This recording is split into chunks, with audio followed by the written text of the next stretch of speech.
Gracias por continuar en sintonía con nosotros. Ya tenemos aquí a nuestro invitado de esta tarde. Él es consultor jurídico del Ministerio Administrativo de la Presidencia. Es además presidente de la Asociación Dominicana de Jóvenes Abogados de la República Dominicana, con una amplia trayectoria y experiencia en su oficio como abogado. Pero está aquí hoy con otro fin, con otro objetivo. Es precandidato a diputado por la circunscripción número 1 del Distrito Nacional del Partido Revolucionario Moderno, del PRM. Recibimos con muchísima alegría a Roger Pujols. Bienvenido, buenas tardes. Muchas gracias a ustedes por recibirme y a su audiencia por abrirme los oídos de sus corazones.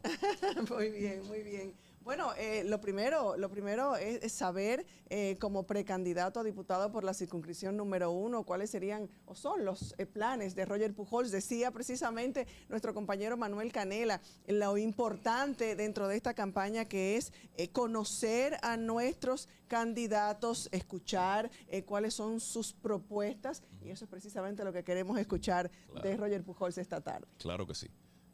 Primero, Soraya, muy atinado el comentario de Manuel.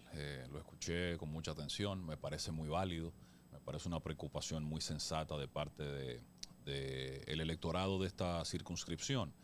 Y me gustaría en esa línea hablar brevemente sobre mi trayectoria, de forma tal que la audiencia pueda conocer a quién les habla. Como ha dicho Soraya, yo soy Roger Pujols, soy precandidato a diputado por la circunscripción 1 del Distrito Nacional por el Partido Revolucionario Moderno. Soy abogado, me desempeño como consultor jurídico del Ministerio Administrativo de la Presidencia y estudié en la Pontificia Universidad Católica Madre y Maestra y complementé esos estudios con algunos estudios en el exterior, como el máster en Derecho de los Negocios de la Universidad de Nueva York, escuela de Derecho que para la fecha estaba entre las 5 mejores de Estados Unidos. Lo sigue estando, pero ya para ese momento lo estaba. El máster en Ciencia Política y el máster en Derecho de la Administración del Estado de la Universidad de Salamanca en conjunción con el Instituto Global de Altos Estudios Sociales. El máster en Derecho Fiscal de la Universidad de Georgetown y posteriormente un máster también presencial de la Universidad de Sevilla, el máster en Derecho Constitucional. Eso lo complementé con mi práctica privada como abogado de algunas oficinas de importante presencia en el país, como Squire Sanders Dempsey, en su momento Squire Patton Boggs, que es la única oficina norteamericana que tiene presencia en República Dominicana, y también como gerente de las filiales de una importante multinacional energética con presencia en la parte este del país y países de la región del Caribe y Centroamérica. A partir del año 2020 paso a formar parte del gobierno del presidente Luis Abinader. Soy también titular de la reválida del Estado de Nueva York, del New York State Bar, lo cual me permite ejercer en Nueva York, pero nunca he ejercido allí. Y la gente me pregunta por qué aspiras, habiendo logrado tal vez a tu, no tan corta, pero a tu edad, una trayectoria, digamos, relativamente cómoda, habiendo publicado, que también me gusta la academia, he publicado 2 libros, uno de ellos, el régimen jurídico del contrato de concesión para explotación de obra eléctrica en República Dominicana, y el otro, Derechos Fundamentales e Integración Europea, entre algunos otros trabajos académicos, aparte de mis labores como profesor universitario de la Pontificia Universidad Católica y de UNIBE también. Y la verdad que me hace la pregunta mi padre, me hace la pregunta mi madre, me hago la pregunta yo en algún momento, no solamente ustedes. Y sucede que creo yo que República Dominicana vive un momento de transformación. A veces para los que estamos inmersos en él nos es más difícil darnos cuenta. A veces cuando uno se está enamorando, uno no cae en que uno se está enamorando. Pero me parece que vivimos en un momento de transformación en el cual, pienso yo, República Dominicana debe abocarse a dar el salto al desarrollo que ya por algún tiempo ha debido dar. Y digo por algún tiempo porque tenemos desafíos que parecen insólitos para un país con los niveles de estabilidad económica que observa el nuestro. Y en el marco de eso hemos tomado esta decisión primero de aspirar a la candidatura de diputado por el Partido Revolucionario Moderno, apoyado también en el hecho de que generalmente, como decía Manuel, uno se queja mucho del perfil del político. Vale la pena aspirar en un mercado tan desgastado, tan poco creíble, vale la pena tú dejar la comodidad de tu ejercicio para embarcarte en una aventura llena de intriga, de chisme, de prácticas feas, de esa política fea que uno conoce. Y tal vez de repente pueda yo aportar no solamente un poco de legitimidad, credibilidad al perfil del político, hay muchos políticos buenos también, no solamente en el Partido Revolucionario, sino en otros, y hacer sobre todo un aporte que se derive de la conjunción de ese sentido práctico con ese perfil académico, no solamente en el ámbito privado, sino también en el público, a lo largo de estos 3 años en el ministerio, de forma tal que pueda yo hacer algún aporte importante desde el Congreso Nacional, por ejemplo, con el tema del pacto fiscal que ordena la ley 112. Usted mencionaba, Soraya, el hecho de que el presidente Abinader probablemente pase a la historia como el primer presidente de este siglo que no pone impuestos. Pero hay una ley del año 2012 que ordena a suscribir un pacto fiscal. Usted se cuestionaba respecto de si era buena o mala el hecho en sí. Y la verdad que yo pienso que es bueno porque yo tengo la posición de que hasta que no nos sentemos acá a socializar un pacto fiscal, una reforma fiscal muy bien llamada integral, pues no debemos tocar la parte impositiva, ni para poner exenciones, ni para gravar a más gente ya. No es justo. Entonces, en el marco de ello, hemos diseñado las propuestas que también les puedo comentar. Ya en este tiempo, bueno, este gobierno le queda un año, vamos a decirlo así, para terminar su ejecución. No creo que haya tiempo para una reforma fiscal. Es posible que... Ni va a pasar en plena campaña. ¿Tú crees que sea por la reelección electoral del presidente Abinader que la dejara para un posible gobierno nuevamente de él? Yo creo que no es un momento prudente, no solamente en términos sociales, sino también, como dice Soraya, electorales. Es algo impropio ver configurarse una reforma fiscal en un año preelectoral, porque el gobierno y las fuerzas políticas, no solamente el gobierno, sino que el partido de gobierno y las otras fuerzas políticas están en otra cosa. Y tal vez tú plantearle ahora a un partido de oposición que tú quieres gravar un sector para tener más dinero, puede ser incluso visto con ojerizas, porque ¿para qué tú quieres más dinero en esta etapa? Es decir, que yo creo que ya tendrá que ser cuestión de un próximo periodo. Manuel. Sí, Roger, quería hablar el tema en el transcurso del programa, que veo que lo estuviste escuchando. Hablábamos del tema de la preocupación con la inseguridad ciudadana y el presidente es consciente de ello. Hablábamos del Código Procesal Penal, que tal vez ameritaba hacer ciertos ajustes para que sea un código más efectivo. ¿Cuál es tu posición con respecto al tema de la inseguridad ciudadana con miras a tu llegada o a tu posible llegada al Congreso Nacional en el próximo año? Bueno, Manuel, esa es una excelente pregunta. Yo te diría que lo primero es que es un problema que no debería tener ningún color, ningún matiz político. La verdad que no se han generado, sin embargo, acá las oportunidades para los jóvenes, digamos, buscar alternativas sanas, sensatas, sinceras, de mejores oportunidades. Y no es un fenómeno exclusivo de República Dominicana, sino también de otras latitudes. Sin embargo, yo creo que, en primer lugar, la reforma policial es importante, la reforma policial que está llevando a cabo el presidente Abinader.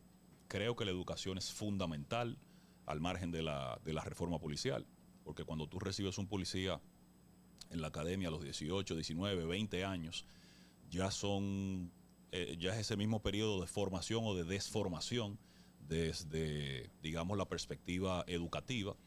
Pero a mí me gustan algunos ejemplos que son tal vez más cortoplacistas, como el caso del jefe de policía de Nueva York y la gestión que hiciera en su momento quien fuera gobernador del estado y alcalde, perdón, del estado de Nueva York, Rudolph Giuliani, cuyo jefe de policía, Bill Bratton, implementó una política de combatir lo que le llaman, el petty crime, la infracción pequeña. Sí, perdón.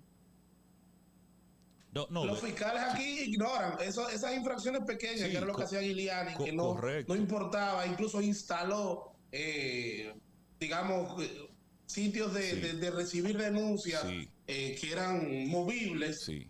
Aquí te ignoran en la fiscalía. Completamente. Y yo creo, y por eso me gusta esa propuesta, porque hay una teoría científica que se conoce como la teoría de la ventana rota, de cuando tú dejas una ventana rota, probablemente la ventana contigua que está entera también te la rompen. Entonces el Estado, y ahí viene atando eso con la pregunta de Soraya, una de mis propuestas, probablemente la más bonita, que es un concepto que yo he venido acariciando, desarrollando y he titulado tranquilidad emocional de la sociedad, viene asociado a ese estado de desasosiego, ese estado social de desasosiego que se vive en nuestra sociedad, donde cito por ejemplo el caso del joven Junior Acosta, que el pasado viernes fue ultimado a puñaladas por 2 personas a las cuales él le pidió que bajaran el volumen de un radio. Entonces, yo en esa arista de tranquilidad emocional de la sociedad, lo que propongo es que se instale una estructura que nos permita o le permita a nuestros niños, que son los adultos del mañana, desarrollar herramientas de gestión y de manejo de sus emociones con empatía para que cultiven el valor de la humanidad y que procuremos, en fin, esa tranquilidad desde la niñez escolar. Nosotros acá en República Dominicana tenemos más homicidios por conflictos de convivencia que homicidios por intento de atraco. Igual con el tema de personas heridas. Tenemos más personas heridas por riñas y disputas que personas heridas en intentos de atraco. Es decir, que hay un problema de convivencia que debe ser abordado por las autoridades en línea también con lo que mencionaba Soraya en su comentario de hace unos minutos. Adelante, perdóname. Sí, adelante, Manuel, adelante. No, puede ser después de tu pregunta, pero para dejarla ya sobre el tapete, me gustaría saber tu posición con respecto a el Código Penal y el tema del aborto. Mira, yo creo que el Código Penal, yo tengo una visión muy particular sobre el Código Penal, y es que es una visión no necesariamente ordinaria desde la perspectiva de los procesos de aculturación y los sistemas jurídicos. Muchas veces los sistemas jurídicos se quedan atrás en términos de infracción, en términos de persecución y herramientas de persecución de la delincuencia, pero aunque hay algunas ambigüedades, yo no sé si una norma te contribuya de forma concreta, absoluta, a mejorar o a resolver una problemática. Tú tienes más experiencia que yo en esa materia, pero me parece a mí que el ejemplo del Código Procesal Penal es interesante porque fue implementado en 2004, y la verdad que ahora tenemos un problema serio de prisión preventiva, de hacinamiento, de criminalidad, de personas que te los apresa la policía, que es una de sus grandes quejas, y luego entonces la justicia tiene que mandarlos a su casa. Es decir que yo creo que hay espacio para que se apruebe el código, porque aparentemente es un clamor social, pero probablemente también se apruebe sin el tema de las causales, porque eso será objeto probablemente de otra mesa de discusión. Tú haces una propuesta, Rogers, sobre los incentivos fiscales verdes. ¿De qué se trata? Sí, le comento rápidamente los ejes transversales en los que se fundamenta nuestro plan de gestión legislativa. Son esencialmente juventud, clase media y sectores vulnerables, e industrias reguladas. Industrias reguladas en el sentido del sector regulado, Manuel, de la economía. No en el hecho de regular a la industria, porque sin sectores regulados fuertes no se desarrolla un país. Y como ejes temáticos tenemos a vivienda, salud, educación, cultura, protección del medio ambiente y el concepto que mencionaba de tranquilidad emocional de la sociedad. En el marco de la protección del medio ambiente, una de las herramientas que hemos identificado es el tema de los incentivos fiscales verdes. Me parece a mí que es intrínsecamente injusto que una empresa que se dedica a minimizar su huella ambiental, a utilizar o a invertir en material biodegradable, en una flotilla de vehículos eléctricos, a hacer mensajería ecológica, a vender tal vez agua en empaques que no sean de plástico, de un solo uso, sea fiscalmente tratada en los mismos exactos términos que una empresa que contamina más. Entonces, me parece a mí que esa voluntad de esa empresa o de esa familia que se tome el tiempo de clasificar la basura y llevarla a un depósito especializado debe ser incentivado por el Estado. No es un gasto fiscal, lo veo más como una inversión fiscal. Dice Bernie Sanders, un referente político estadounidense, que una buena política ambiental es una buena política económica, y lo que propongo yo es que se generen los incentivos de rigor, sobre todo en el marco de ese pacto fiscal que se debe suscribir, para incentivar desde el punto de vista fiscal, sobre todo en comparación, digamos, con con otras jurisdicciones en lo relativo al tratamiento del impuesto sobre la renta que tienen esas familias o esas empresas. Bueno, nos quedan pocos minutos, pero ¿qué podrías decirnos qué opinión te merece el reclamo de muchas personas de la sociedad frente a este periodo de campaña electoral, de que podamos hacer y ejercer un voto consciente y que se promueva el tema de los debates entre los candidatos? Yo creo que es importante. El voto al final es esencialmente emocional, pero tenemos en el caso mío, el privilegio de que participo del territorio político que observa el mayor nivel de conciencia de voto, y eso pues en el marco de una política, como mencionaba yo, bien fea, pues nos pone en una situación en la que puede ser valorada nuestra propuesta por otros aspectos. Creo que es importante el tema de los debates, creo que es importante que el electorado conozca no solamente el perfil de sus candidatos ni las propuestas que tienen, sino la facilidad de comunicarlas y de comprometerse frente a un electorado de cara a una eventual gestión.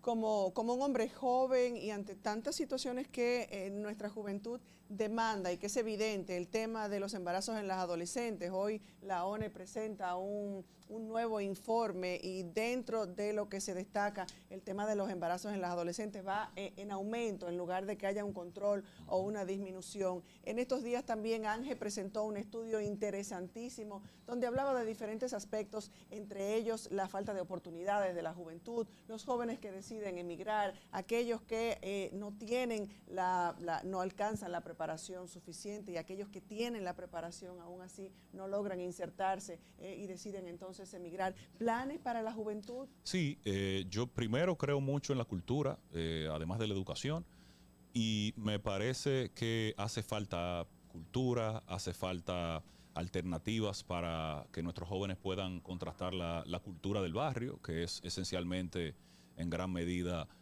una música, digamos un radio con música urbana a todo volumen, que se ha puesto muy de moda. Y desde esa perspectiva hemos diseñado en materia cultural el Sendero Cultural de los Ingenios, una propuesta que tenemos, y en el caso de la juventud, el Bono Cultural Juvenil. Y por otra parte tenemos el incentivo a la vivienda joven en el marco del eje temático de vivienda que les mencionaba anteriormente, por medio del cual propongo que se diseñe un incentivo para que primero se diseñen programas de financiamiento y tasas de financiamiento diferenciadas para los jóvenes de menores de 35 años que se dispongan a adquirir vivienda. Y segundo, en el caso nuestro, un incentivo una exención del impuesto a la transferencia inmobiliaria sobre el valor de las viviendas de bajo costo. Esa propuesta es respaldada por experiencias internacionales como el caso colombiano con el programa Jóvenes Propietarios o el caso español que a partir del enero del año pasado pusieron en marcha también un plan de acceso a la vivienda joven. Bueno, pues qué bueno que personas como Roger Pujols deciden involucrarse y no titubear, porque si, como bien dice por ahí, si los buenos no se involucran, si la gente buena, decente, con la preparación y todos los demás atributos no se involucra, entonces no tendremos ese cambio que tanto deseamos. Muchísimos éxitos. Escuchamos la propuesta de este joven dominicano del Partido Revolucionario Moderno, precandidato al Congreso, diputado por la circunscripción número 1. Nuestros mejores deseos y ojalá que pueda beneficiarse nuestra sociedad con jóvenes como Roger Pujols. Nosotros así nos despedimos. Manuel, buenas tardes, Francisco, y a todos nuestros oyentes. Termina el tiempo mañana. Y mañana nos encontramos de nuevo. Si Dios quiere. Buenas tardes. Gracias por aceptar nuestra invitación.